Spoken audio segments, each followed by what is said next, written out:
name is Burke Bear, and I'm 11 years old. I came here today to talk about what's wrong with our food system.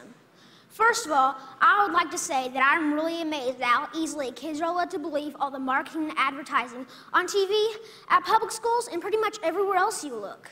It seems to me like corporations are always trying to get kids, like me, to get their parents to buy stuff that really isn't good for us or the planet.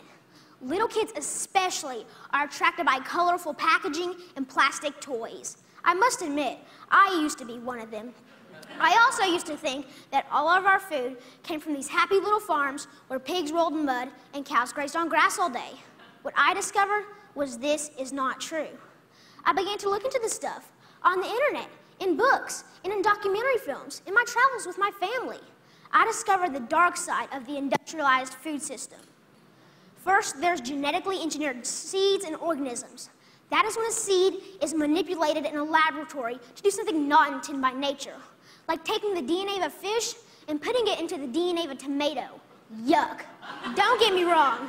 I like fish and tomatoes, but this is just creepy. The seeds are then planted, then grown. The food they produce have been proven to cause cancer and other problems in lab animals. And people have been eating food produced this way since the 1990s, and most folks don't even know they exist. Did you know rats that genetically engineered corn had developed signs of liver and kidney toxicity? These include kidney inflammation and lesions and decreased kidney weight. Yet almost all the corn we eat has been altered genetically in some way. And let me tell you, corn isn't everything. And don't even get me started on the confined animal feeding operations called CAFOs.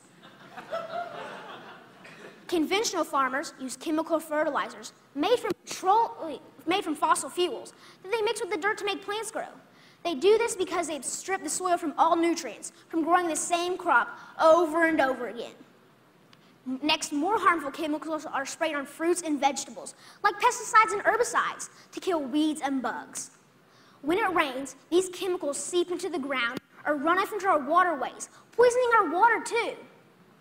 Then they irradiate our food, trying to make it last longer, so it can travel thousands of miles from where it's grown to the supermarkets. So I ask myself, how can I change? How can I change these things? This is what I found out. I discovered that there's a movement for a better way. Now, a while back, I wanted to be an NFL football player. I decided that I'd rather be an organic farmer instead. That way,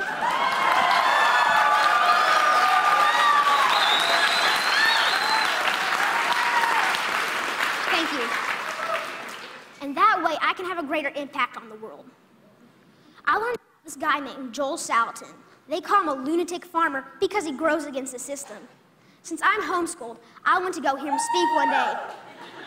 This man, this lunatic farmer, doesn't use any pesticides, herbicides, or genetically modified seeds. And so for that, he's called crazy by the system.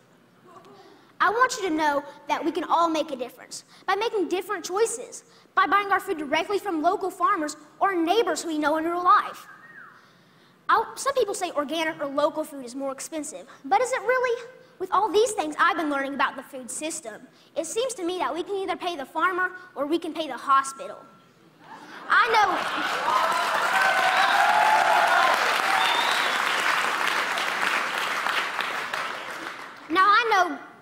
know definitely which one I would choose. I want you to know that there are farmers out there, like Bill Keener and Sequatchie Coast Farms in Tennessee, whose cows do eat grass and whose pigs do roll in the mud, just like I thought.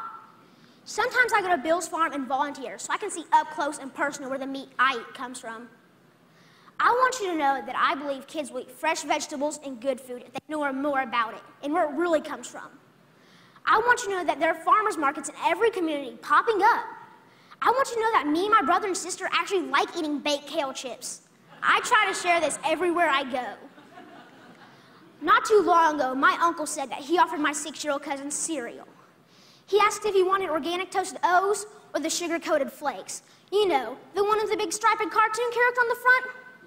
My little cousin told his dad that he would rather have the organic toasted O cereal because Burke said he shouldn't eat sparkly cereal. And that, my friends, is how we can make a difference, one kid at a time. So next time you're at the grocery store, think local. Choose organic, know your farm, and know your food. Thank you.